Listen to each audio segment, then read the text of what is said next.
अच्छा 12 science chapter 1 lecture number 10 chapter पहलू lecture number 10 હવે આની વાત આપણે કરવાની છે બેટા ધ્યાન રાખજો એમાં આપણે મોસ્ટ આઈએમપી છે અંદર ચોપડીમાં બહુ બધું લખ્યું છે પણ આપણે એના મેઇન પોઈન્ટ છે એના પર ધ્યાન આપશું પહેલા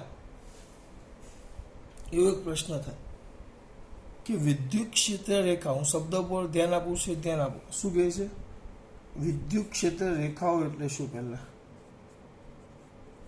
વોટ ઇઝ ધ વિદ્યુત ક્ષેત્ર રેખાઓ રેખાઓ જોઈએ પછી એની લાક્ષણિકતા જોઈએ પહેલા રેખાઓ જોઈએ આ વિદ્યુત ક્ષેત્ર રેખાઓ છે શું પછી આપણે એની લાક્ષણિકતા જોઈએ પહેલા વિદ્યુત ક્ષેત્ર રેખાઓ છે શું એ જોઈએ પછી એની આપણે લાક્ષણિકતા જોઈએ બરાબર પહેલા જોઈએ વિદ્યુત ક્ષેત્ર રેખાઓ પછી જોઈએ આપણે એની લાક્ષણિકતાઓ તો સર વિદ્યુત ક્ષેત્ર રેખાઓ છે શું વિદ્યુત ક્ષેત્ર રેખાઓ એ મારે તમને સમજાવવાનું છે તો આ જે વિદ્યુત ક્ષેત્ર રેખાઓ છે ને એ ધ્યાન રાખજો આ જે વિદ્યુત ક્ષેત્ર રેખાઓ છે જો દાખલા તરીકે એક ઉદાહરણ આપું તમને આગળ આપણે આપી ગયા છીએ કે ચુંબક હોય ચુંબક આપણે ચુંબક દોરતા બરાબર તો ચુંબકની આજુબાજુ ચુંબકીય ક્ષેત્ર ઉત્પન્ન થાય કોની આજુબાજુ ચુંબકની દાખલા તરીકે આ ચુંબક છે જો આ ચુંબક છે તો ચુંબક પોતાની આજુબાજુ એનો એન ધ્રુવ અને એસ ધ્રુવ તો ચુંબક પોતાની આજુબાજુ ચુંબકીય ક્ષેત્ર ઉત્પન્ન કરે એન થી એસ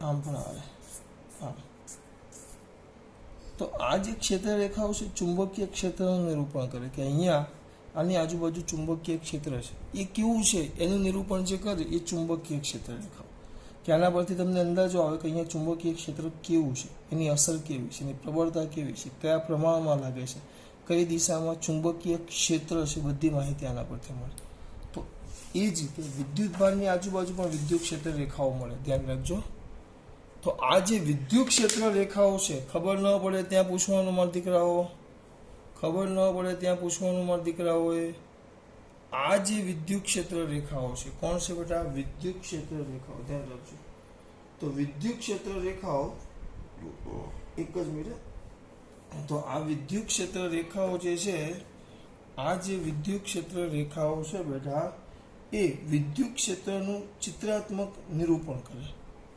વિદ્યુત ક્ષેત્ર રેખાઓ એટલે શું વિદ્યુત ક્ષેત્ર રેખાઓ એટલે શું તો એ શું છે બેટા વિદ્યુત ભારથી આ થોડુંક વધારાનું ચલાવું છું વિદ્યુત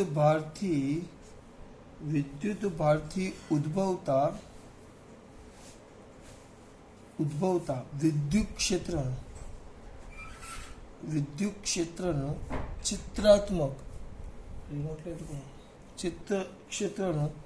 ચિત્રાત્મક ચિત્રાત્મક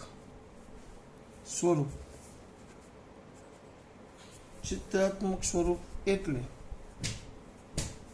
વિદ્યુત ક્ષેત્ર રેખાઓ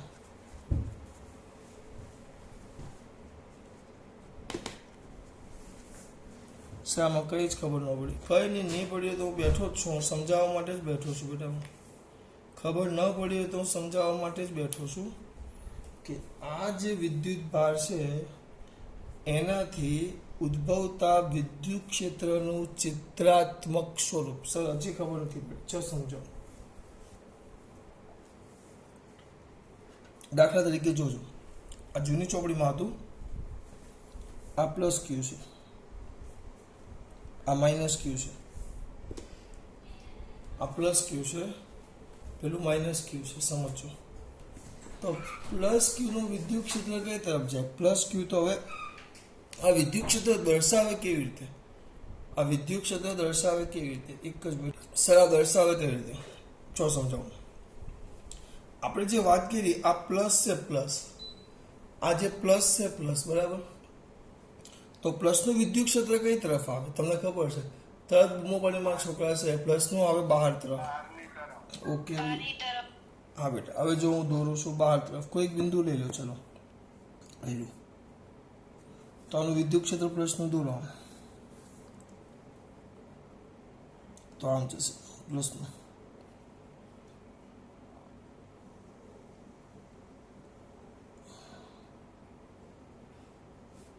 આ ઈ પ્લસ. પ્લસનું આમ બહાર તરફ જતું દર્શાવો, બહાર.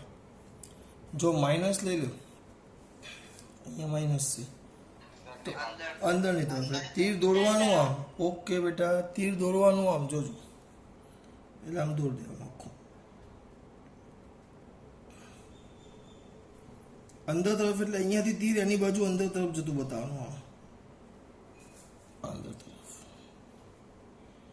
આઈ માઇનસ.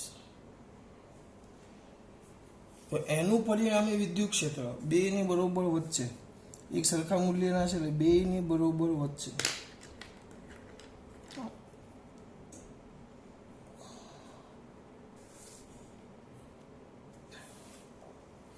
આ તમારું ટોટલ રિઝલ્ટન્ટ વિદ્યુત ક્ષેત્ર ઈ, પરિણામી વિદ્યુત ક્ષેત્ર ઈ આ રીતે મળે. પછી શું કરવાનું ખબર? હજી એક અહીંયા લઈ લો. ચલો, તો જગ્યા નાની દોરી દીધી. પ્લસનું ક્યાં? એ જ વસ્તુ નહીં બદલવાનું. પ્લસનું ક્યાં બેટા?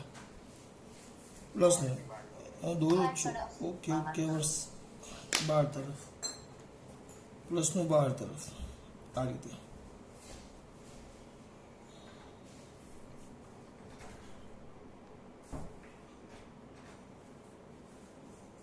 માઇનસનું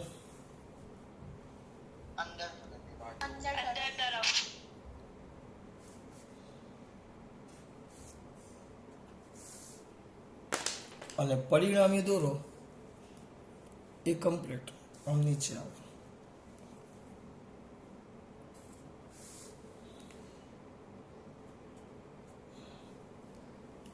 આ રીતે એટલે જો વિદ્યુત ક્ષેત્ર આમ છે. હવે જો આનું વ્યવસ્થિત દોરું, વ્યવસ્થિત, તો આમ થાય. જુઓ, સમજો. પ્લસ ક્યુ દોરું ને, આને વ્યવસ્થિત દોરવું. અહીંયા પ્લસ ક્યુ લો,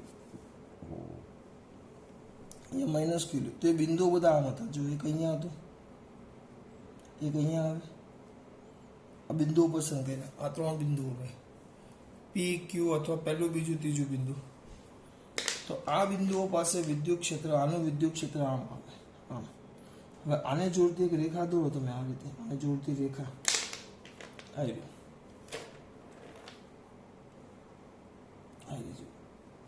તો આ થઈ ગઈ તમારી વિદ્યુત ક્ષેત્ર. અને અહીંયા જે પણ તમે સદીશો દોરો આમ જ આવશે. જો અહીંયા દોર્યા, જો મેં એટલે જ દોર્યા. જો સ્પર્શક થઈ ગયા. જો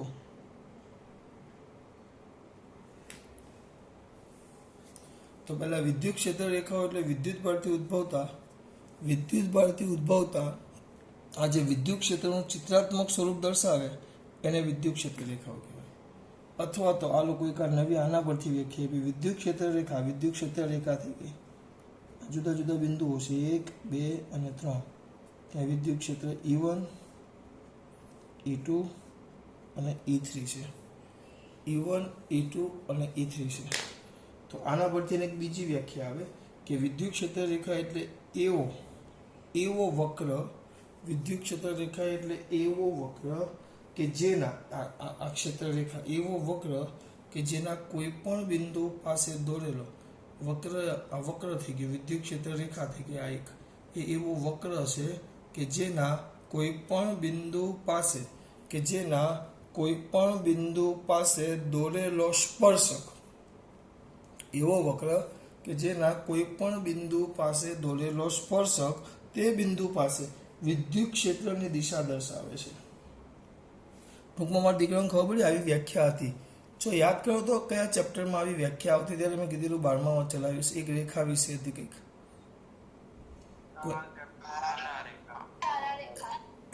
અરે ધારા રેખા.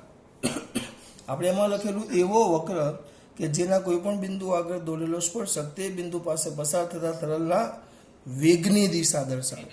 હા, તો એવું જ થઈ ગયું. એવો વક્ર વિદ્યુત ક્ષેત્ર રેખાઓ, ધ્યાન રાખો, હું એ લખું છું. તો વિદ્યુત ક્ષેત્ર રેખાઓ એ એવો વક્ર છે કે જેના કોઈ કોઈપણ બિંદુ પાસે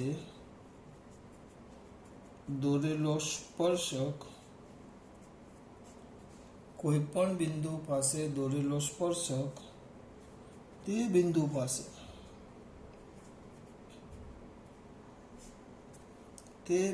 પાસે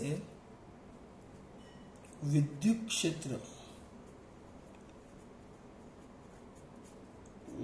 ક્ષેત્રની દિશા દર્શાવે છે. કોની દિશા દર્શાવે બેટા? વિદ્યુત ક્ષેત્રની. પછી યાદ રાખજો, આ જે વિદ્યુત ક્ષેત્ર છે તો એની માહિતી માઇકલ ફેરાડે આપેલી. કોની આપેલી? અને આ એક કલ્પના છે બેટા, આ વાસ્તવમાં નથી. આવી ક્ષેત્ર રેખાઓ જોવા ન મળે, ધ્યાન રાખજો. આ જે વિદ્યુત ક્ષેત્ર રેખાઓ છે, માહિતી કોણે આપેલી એની? Michael Faraday.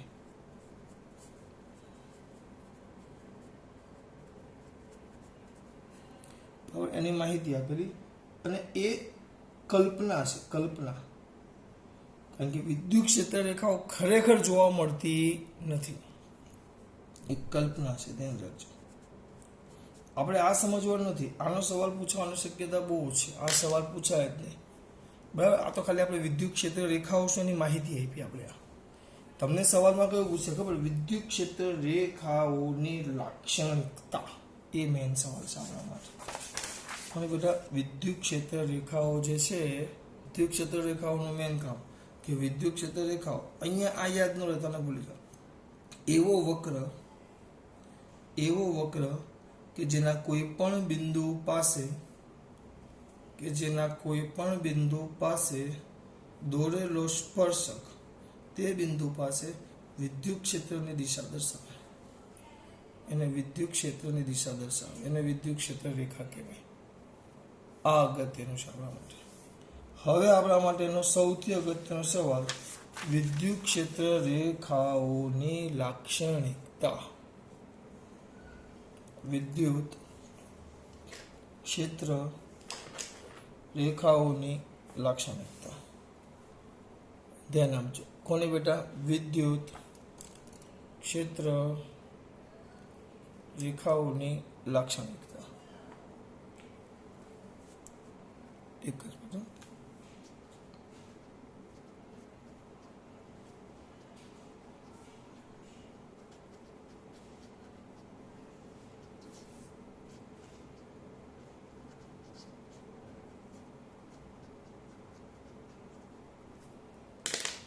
વિદ્યુત ક્ષેત્ર રેખાઓની લાક્ષણિકતા.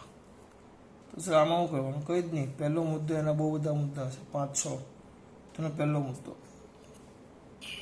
ચલો પહેલો મુદ્દો એનો વિદ્યુત ક્ષેત્ર રેખાઓની લાક્ષણિકતાનો પહેલો મુદ્દો.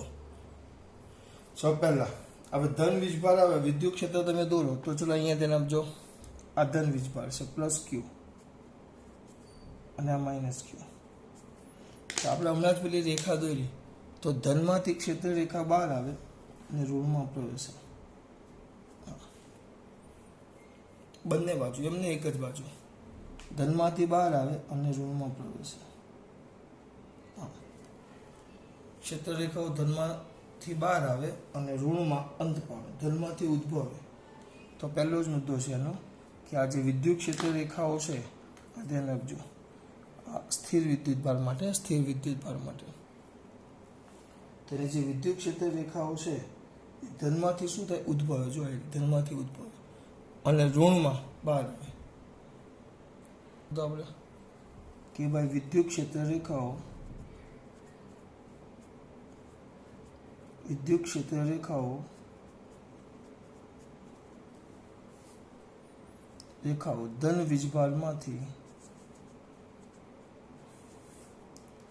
ધન વિદ્યુત ભારમાંથી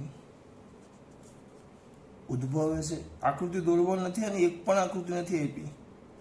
આ બધી હું તમને મુદ્દા ગોખવા ન પડે એટલે લખું છું. તમને એક પણ આકૃતિ નથી આપી. તો વિદ્યુત ક્ષેત્ર રેખાઓ ધન વિદ્યુત ભારમાંથી ઉદ્ભવે છે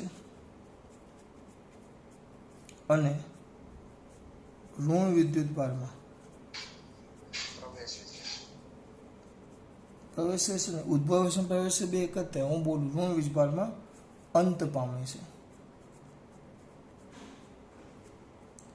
હવે તમે આમ જોવા જશો ને તમારા દીકરાને તરત એમ જ દેખાશે સર એક આમથી આમ આવ્યું ને કામથી આમ. તો બંધ ગાળો થઈ ગયો ને, બંધ ગાળો. આપણને એવું લાગે કે આ બંધ ગાળો. ના સર કોણ બોલ્યું મારા દીકરા? કોઈક ના પાડી. ના સાચું છે. કોણે ના પાડી? ખાલી મારે જોવું છે. હે બોલ ને બેટા. તો કોને કહેવાય બંધ ગાળો દીકરા?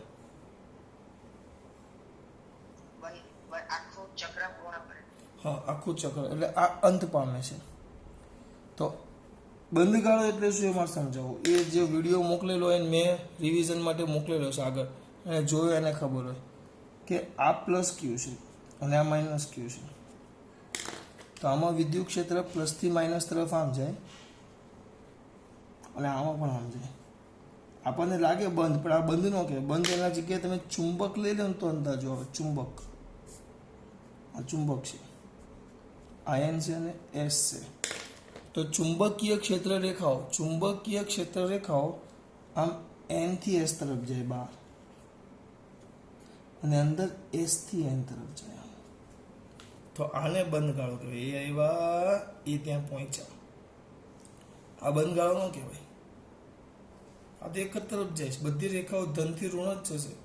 બધી ક્ષેત્ર રેખાઓ કમ્પલસરી ધનથી ઋણ જ જાય. એ બીજે કશે જાય જ નહીં. એટલે એનો મતલબ શું થયો? આમાં મુદ્દો શું આવશે કે સ્થિર વિદ્યુત ભારો. કેવા વિદ્યુત ભારો બેટા? સ્થિર વિદ્યુત ભારો. વિદ્યુત ભારના તંત્રથી વિદ્યુત ક્ષેત્ર રેખાઓ ક્યારે બંધ ગાળા રચતી નથી. સ્થિર વિદ્યુત ભારના તંત્રથી ક્યારેય બંધ ગાળા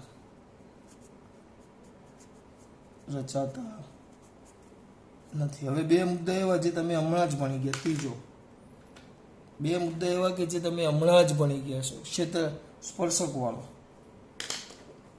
શું હતો સ્પર્શક વાળો મુદ્દો? કે આ ક્ષેત્ર રેખા છે, એના કોઈ પણ બિંદુ આગળ, આ વિદ્યુત ક્ષેત્ર રેખા છે, એના કોઈ પણ બિંદુ આગળ દોરેલો સ્પર્શક તે બિંદુ પાસે વિદ્યુત ક્ષેત્રની દિશા દર્શાવે. બસ એ બેઠો મુદ્દો. શું આવશે ત્રીજો? કે કોના બેટા? વિદ્યુત ક્ષેત્ર રેખાના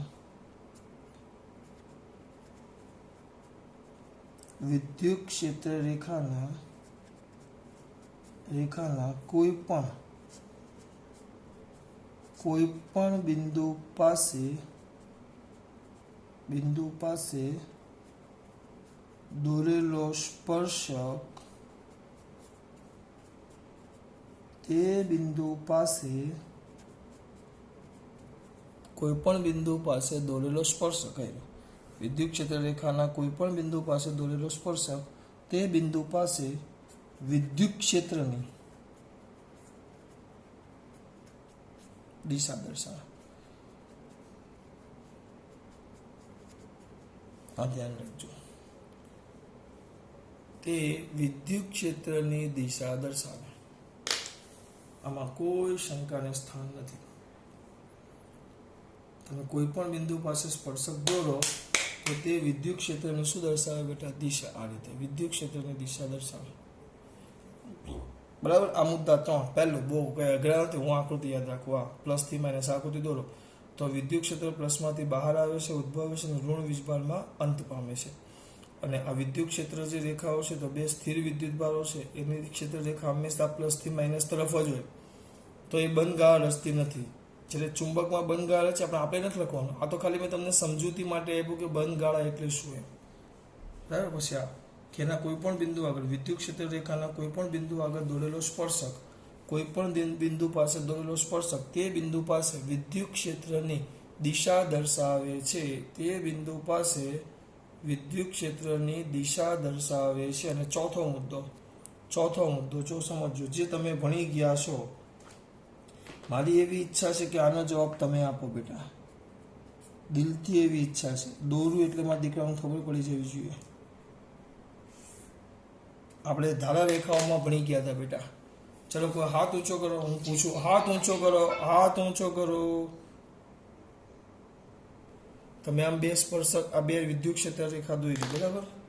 તો આ બે વિદ્યુત ક્ષેત્ર, આ ક્ષેત્ર રેખા બીજી ને આ પહેલી, તો કોઈ આ બે જ્યાં છેદે, અહીંયા છેદે છે, એ છેદન બિંદુ આગળ પહેલા માટે સ્પર્શક દોરીશ તો આ બાજુ આવશે. એટલે પહેલી ક્ષેત્ર રેખા એમ કે આનું વિદ્યુત ક્ષેત્ર આ બાજુ છે, બીજી ક્ષેત્ર રેખા એમ કે આનું વિદ્યુત ક્ષેત્ર આ બાજુ છે. એટલે આનો મતલબ શું થયો?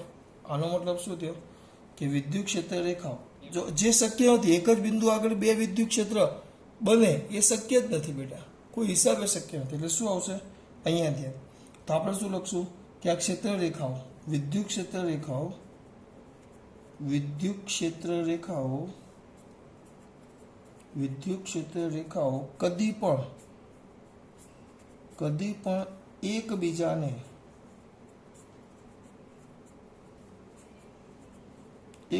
સ્પર્શે નહીં. કેમ? કારણ કે સ્પર્શક પાસે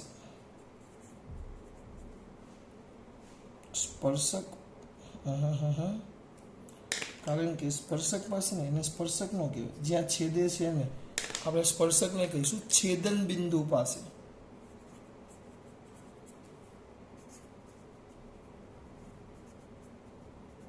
આ છેદન બિંદુ પાસે બે સ્પર્શકો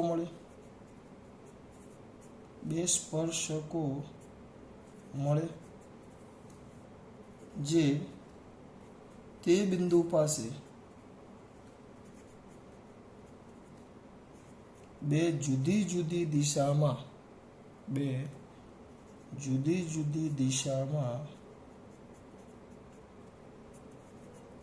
વિદ્યુત ક્ષેત્ર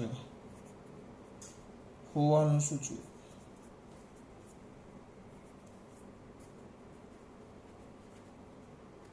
જે શક્ય નથી.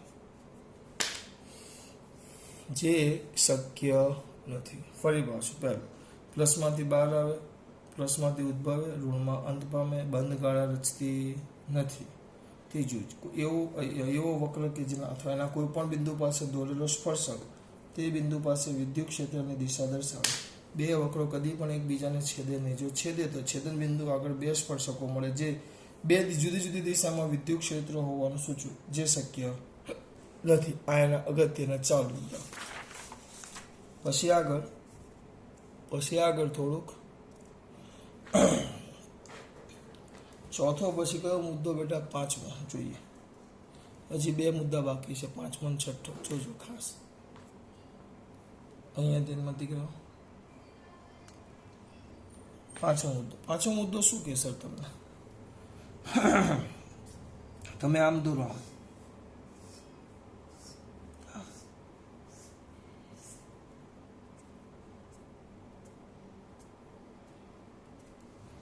હવે આમાં તમારે આ રીતે અહીંયા એક સરખું આમ આકારનું બે એકમ ક્ષેત્રફળ દીઠ બે ચોરસ લઈ લો. આ રીતે એકમ ક્ષેત્રફળ દીઠ. એમાં દીકરા એક કામ કરો, એક જ મિનિટ. આમાં કે આ કોઈ ક્ષેત્ર રેખાઓ છે, યાદ રાખજો. તો એકમ ક્ષેત્રફળ દીઠ કેવા બેટા? એકમ ક્ષેત્રફળ દીઠ. અને વિદ્યુત ક્ષેત્ર રેખા લઈએ આપણે. તો વ્યાખ્યા કંઈક આવી છે, એકમ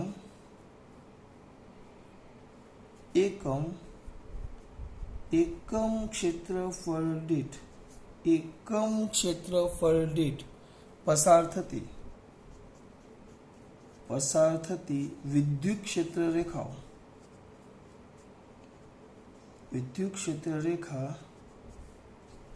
એ વિદ્યુત ક્ષેત્રની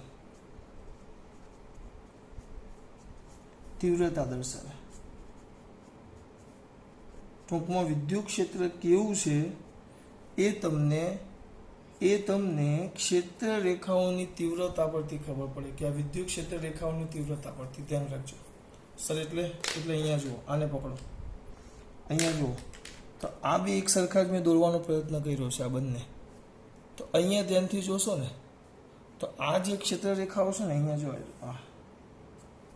તો આ ક્ષેત્ર રેખાઓ અહીંયા ગીચ છે. જો અહીંયા ગીચ છે, અહીંયા એટલામાંથી 1 2 3 પસાર થઈ, बराबर। અને અહીંયા ક્ષેત્ર રેખા જો તો અહીંયાથી બે જ પસાર થઈ અને એકદમ છેલ્લે, એટલે આ ક્ષેત્ર રેખાઓ અહીંયા છૂટી છે। હવે જો ક્ષેત્ર રેખાઓ અહીંયા વધારે પસાર થાય છે, અહીંયા 3 પસાર થાય છે, અહીંયા 2 થાય છે, જે અહીંયા દોરીશ તો એક જ થશે। એટલે ટૂંકમાં આ એકમ ક્ષેત્રફળ દીઠ પસાર થતી ક્ષેત્ર રેખાઓ વિદ્યુત ક્ષેત્રની તીવ્રતા દર્શાવે। તો અહીંયા ધ્યાન આપો। તો આના પરથી શું થશે, એનો મતલબ શું થયો કે ક્ષેત્ર રેખાઓ જો ગીચ હોય, ગીચ, તો ત્યાં વિદ્યુત ક્ષેત્ર કેવું કહેવાશે, પ્રબળ। જે વિસ્તારમાં વિદ્યુત ક્ષેત્ર રેખાઓ ગીચ હોય ત્યાં વિદ્યુત ક્ષેત્ર રેખાઓ પ્રબળ, અને જ્યાં છૂટી હોય ત્યાં વિદ્યુત ક્ષેત્રની તીવ્રતા કેવી, ઓછી। આટલું યાદ રાખવાનું, મારે તમને આ સમજાવવાનું છે। તો શું લખાશે અહીંયા, જ્યાં વિદ્યુત ક્ષેત્ર રેખાઓ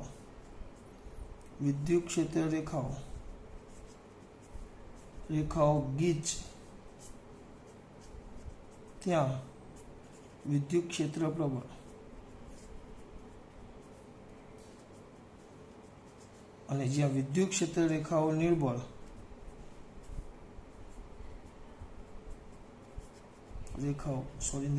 રેખાઓ છૂટી ત્યાં વિદ્યુત ક્ષેત્ર નિર્બળ। આ અગત્યનો સવાલ છે। પહેલું કે ભાઈ એકમ ક્ષેત્રફળ દીઠ પસાર થતી વિદ્યુત ક્ષેત્ર રેખાઓ એ ક્ષેત્ર રેખાની તીવ્રતા, એટલે ટૂંકમાં વિદ્યુત ક્ષેત્ર દર્શાવે। ક્ષેત્ર રેખાઓ ગીચ તો ક્ષેત્ર પ્રબળ, છૂટી તો વિદ્યુત ક્ષેત્ર નિર્બળ। આ ધ્યાન રાખજો। અને એનો છેલ્લો લાસ્ટ એન્ડ ફાઇનલ મુદ્દો કે એકબીજાને સમાંતર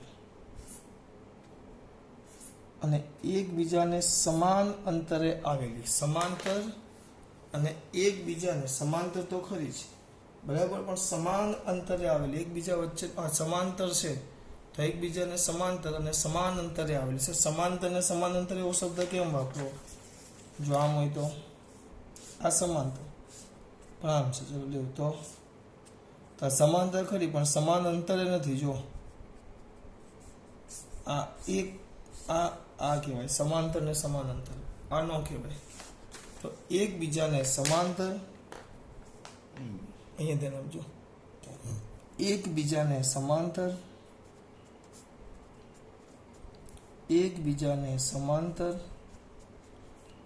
અને સમાન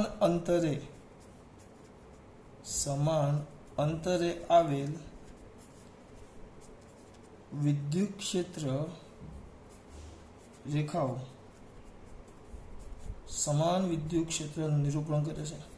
એનો મતલબ એમ કે અહીંયા બધા દરેક બિંદુ આગળ વિદ્યુત ક્ષેત્ર એક સરખું છે, સમાન વિદ્યુત ક્ષેત્ર દર્શાવે। ચલો આ તમારા 6 એકદમ રાપચીક મુદ્દા થઈ ગયા, મોઢે થઈ ગયા।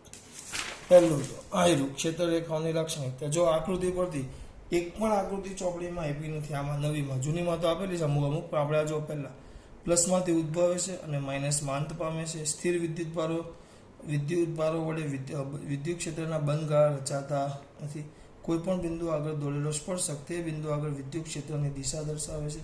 બે વિદ્યુત ક્ષેત્ર રેખાઓ કદી પણ એકબીજાને છેદે નહીં, જો છેદે તો છેદન બિંદુ આગળ તમને બે ક્ષેત્ર રેખા માટે બે સ્પર્શક મળે, જે બે જુદી જુદી દિશામાં વિદ્યુત ક્ષેત્ર દર્શાવે, જે ખરેખર શક્ય નથી। પછી એકમ ક્ષેત્રફળ દીઠ પસાર થતી ક્ષેત્ર રેખાઓની સંખ્યા, એકમ ક્ષેત્રફળ દીઠ પસાર થતી ક્ષેત્ર રેખાઓની સંખ્યા વિદ્યુત ક્ષેત્ર દર્શાવે છે। અહીંયા વિદ્યુત ક્ષેત્ર રેખાઓ ગીચ છે એટલે અહીંયા વિદ્યુત ક્ષેત્ર પ્રબળ, અહીંયા વિદ્યુત ક્ષેત્ર રેખાઓ છૂટી છે એટલે અહીંયા વિદ્યુત ક્ષેત્ર રેખા નિર્બળ। એકબીજાને સમાંતર અને સમાન અંતરે આવેલી ક્ષેત્ર રેખાઓ સમાન વિદ્યુત ક્ષેત્ર દર્શાવે છે। મોસ્ટ આઈએમપી સવાલ, વિદ્યુત ક્ષેત્ર રેખાઓની લાક્ષણિકતા યાદ રહી, પ્લસમાંથી બહાર આવે, માઇનસમાં અંત પામે, બંધગાળા રચતી નથી, બિંદુ આગળનો સ્પર્શક વિદ્યુત ક્ષેત્ર દર્શાવશે, બે કદી પણ છેદે તો બે સ્પર્શક એટલે બે દિશામાં વિદ્યુત ક્ષેત્ર રેખાઓ જ્યાં ગીચ ત્યાં વિદ્યુત ક્ષેત્ર પ્રબળ, છૂટી ત્યાં વિદ્યુત ક્ષેત્ર નિર્બળ। સમાન વિદ્યુત ક્ષેત્ર રેખાઓ સમાંતર અને સમાન અંતરે આવેલી વિદ્યુત ક્ષેત્ર રેખાઓ સમાન વિદ્યુત ક્ષેત્ર દર્શાવે। બેઠો જ મુદ્દો અહીંયા આવશે, ખાલી ફરક અહીંયા આવશે, વિદ્યુત ક્ષેત્ર રેખાઓની લાક્ષણિકતાની જગ્યાએ ચુંબકીય ક્ષેત્ર રેખાઓની લાક્ષણિકતા। ચુંબકીય ક્ષેત્ર રેખાઓની લાક્ષણિકતા પણ એ ચોથા પાઠમાં આવશે. આમાંથી અમુક મુદ્દા કોમન હશે એના. આ બે છે, પાછળના છે, મુદ્દા કોમન હશે. અહીંયા ખાલી આ એક મુદ્દો બદલાશે, બંધ ગાળા રચે છે. આ રચતું નથી, જ્યારે ચુંબકમાં રચશે પણ એ પછી જોશું. પણ આ બેઠું યાદ કે પરફેક્ટ મોટેજીઓ, પરફેક્ટ એકદમ બરાબર. ચલો, ખાસ વાત. જય શ્રી કૃષ્ણ આ પીરિયડ માટે.